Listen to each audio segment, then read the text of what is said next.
모든 사건은 한 여인에게서 시작됩니다. 그리스 신화에서 가장 아름다운 여인 헬레네죠. 헬레네는 스파르타 왕의 아내였어요. 전 세계적으로 화제가 되고 있는 크리스토퍼 놀란 감독의 영화 오디세이. 영화 오디세이의 원작 오디세이아에 관한 이야기 해보겠습니다. 우선 오디세이아는 오디세우스의 이야기라는 뜻인데요. 그럼 오디세우스는 누굴까요? 오디세우스는 트로이 전쟁을 승리로 이끈 그리스 신화의 영웅입니다. 오디세우스의 전쟁 과정을 다루는 이야기겠다라고 예상하실 수 있겠지만 오디세이아는 전쟁 그 후에 귀향을 다룹니다. 즉 오디세우스가 전쟁을 마치고 집으로 돌아오면서 겪게 되는 일이죠. 사실 트로이 전쟁 자체는 호메로스의 또 다른 서사시인 일리아스에서 다룹니다. 귀향길 이야기가 그렇게 할 말이 맞나라고 생각하실 수도 있어요. 하지만 오디세우스의 귀향길은 상상을 초월할 만큼 험난했습니다. 신들의 방해와 저주 속에서 고향 이타카로 돌아오는 데만 무려 10년이 걸렸는데요. 트로이 전쟁 10년, 그리고 귀향 10년. 결국 오디세우스는 집으로 돌아오기까지 무려 20년이라는 시간이 걸리죠. 낯선 세계로 떠나고 예상하지 못한 시련을 만나고 그 고난을 극복하면서 결국 자신이 돌아가야 할 곳으로 향하는 이야기. 이런 모험과 귀환의 서사는 오디세이아에서 시작됐습니다. 그러니까 오디세이아는 수많은 이야기의 원형인 거죠. 오늘날 우리가 보는 모험 영화나 성장 서사, 웹소설 속에서도 이런 구조를 쉽게 발견할 수 있는데요. 오디세우스는 지금까지도 수많은 작품에 영향을 주며 인류가 가장 오래 사랑해온 스토리입니다. 그런데 이 오디세이아를 쓴 작가 호메로스에 관한 흥미로운 사실이 있습니다. 호메로스가 실존했는지에 대한 의견이 분분한데요.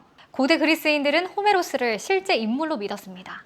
그들은 호메로스를 위대한 시인이자 음유 시인으로 기억했고 전승에 따르면 그는 소아시아 이오니아 지역 출신의 눈먼 시인으로 알려져 있어요. 하지만 현대학자들이 확인할 수 있는 확실한 역사 기록은 거의 남아있지 않습니다. 그가 정확히 언제 살았는지, 어디에서 태어났는지, 정말 눈이 멀었는지조차 명확하게 알 수 없죠. 만약 호메로스라는 인물이 정확히 어떤 사람이었는지 알 수 없다면, 호메로스가 실제로 존재했는지조차 확실하지 않다면 이렇게 방대한 이야기들은 어떻게 지금까지 전해져 내려온 걸까요? 문자가 널리 사용되기 이전 고대 그리스의 시인들은 영웅들의 이야기를 사람들 앞에서 노래하며 전했습니다. 수많은 세대를 거치며 시인들은 트로이 전쟁과 영웅들의 모험을 기억하고 반복해서 노래했어요. 그 과정에서 이야기는 조금씩 다듬어지고 완성되어 간 겁니다. 자, 그럼 오디세이아가 대체 어떤 내용을 담고 있는지 한번 알아볼게요. 모든 사건은 한 여인에게서 시작됩니다. 그리스 신화에서 가장 아름다운 여인 헬레네죠. 헬레네는 스파르타 왕의 아내였어요. 그런데 트로이의 왕자 파리스가 스파르타를 방문하면서 그녀의 운명이 바뀝니다. 트로이의 왕자 파리스는 가장 아름다운 여신을 뽑는 미의 여신 대회에서 심판을 맡았어요. 아프로디테는 자신이 뽑히기 위해 파리스에게 나를 뽑아주면 세상에서 가장 아름다운 여인을 소개해주겠다고 약속한 거죠. 그래서 파리스는 결국 아프로디테를 뽑았는데 그 가장 아름다운 여인이 유부녀 헬레네였던 거예요. 결국 파리스는 헬레네를 데리고 트로이를 떠나게 됩니다. 아내를 빼앗긴 스파르타 왕이 가만히 있지 않겠죠. 그래서 그리스의 여러 왕과 영웅들이 하나의 동맹을 이뤄서 트로이를 공격하게 된 겁니다. 이것이 바로 10년에 걸친 트로이 전쟁의 시작이에요.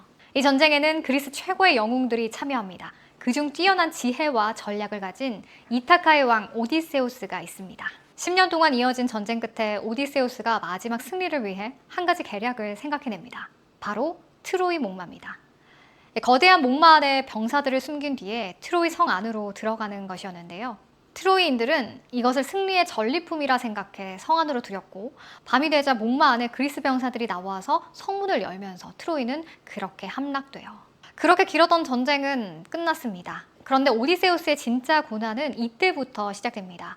전쟁에서 승리하고 고향 이타카로 돌아가는 길, 그는 신들의 분노와 수많은 괴물, 유혹과 시련을 만나게 됩니다. 특히 바다의 신 포세이돈은 오디세우스의 가장 큰 적이 되죠. 그 시작은 바다 위에서 만난 외눈박이 거인 폴리페모스였는데요. 오디세우스와 그의 부하들은 항해 중 거대한 동굴을 발견하게 되고 그곳에서 폴리페모스를 만나게 됩니다. 폴리페모스는 포세이돈의 아들이었어요. 그리스 신화 속 키클롭스라는 외눈박이 거인이었습니다.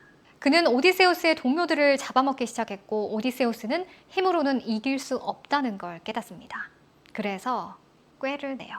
오디세우스는 자신의 이름을 아무도 아니다라는 뜻 노바디라고 속인 뒤에 폴리페모스를 술에 취하게 만들고 눈을 찔러 탈출하죠. 하지만 도망치는 순간 오디세우스는 자신의 이름을 밝혀버립니다.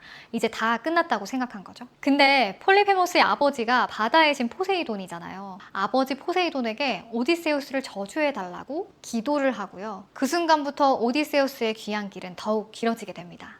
이후 오디세우스는 바람의 신 아이올로스를 만나서 순조롭게 귀향할 기회를 얻지만 실수로 바람 주머니가 열리면서 다시 먼 바다로 떠밀려 갑니다. 그리고 바다를 지나는 과정에서는 인간을 유혹해 죽음으로 이끄는 세이렌의 노래를 만나게 됩니다. 오디세우스는 그 노래를 듣고 싶어 했지만 목숨을 잃지 않기 위해 부하들에게 자신의 몸을 돛대에 묶으라고 명령하죠. 그리고 겨우 살아남습니다. 하지만 그의 고난은 끝나지 않았습니다. 오디세우스는 칼립소의 섬에 도착하는데요. 칼립소가 오디세우스를 사랑했어요. 그래서 무려 7년이라는 시간 동안 오디세우스를 묶어 놓습니다. 결국 신들의 도움으로 칼립소의 섬을 떠난 오디세우스는 마침내 고향 이타카로 향하게 됩니다. 20년 만에 돌아온 고향. 하지만 이타카에는 또 다른 문제가 있었어요. 그가 죽었다고 믿은 많은 구원자들이 아내 페넬로페에게 결혼을 요구하면서 왕국을 차지하고 있었던 거죠. 오디세우스는 자신의 정체를 숨긴 채 고향으로 돌아오고 마지막 순간 자신의 존재를 드러냅니다. 그리고 활쏘기 시험을 통해서 자신임을 증명한 뒤에 페넬로페를 괴롭히던 구혼자들을 처단하면서 마침내 왕국과 가족을 되찾게 됩니다. 이렇게 오디세우스는 전쟁 10년, 귀향 10년이라는 긴 시간을 지나서 마침내 자신의 집으로 돌아오게 되죠. 우리는 왜 지금 약 3000년 전 쓰여진 어느 영웅의 귀향 이야기에 주목하는 걸까요? 오디세이아의 가치는 무엇일까요? 저는 크게 두 가지로 봅니다. 첫째로 주체적인 인간상을 그린다는 점입니다. 오디세이아에는 수많은 신들이 나오거든요. 그 수많은 신 속에서 인간 영웅 오디세이를 주목해 보세요. 이야기 속 신들은 완벽하지 않습니다. 그런 신들 속에서 오디세우스는 굉장히 매력적인 캐릭터예요. 왜냐하면 자신의 운명 앞에서 스스로 생각하고 선택하는 주체적인 면모를 보여주기 때문이죠.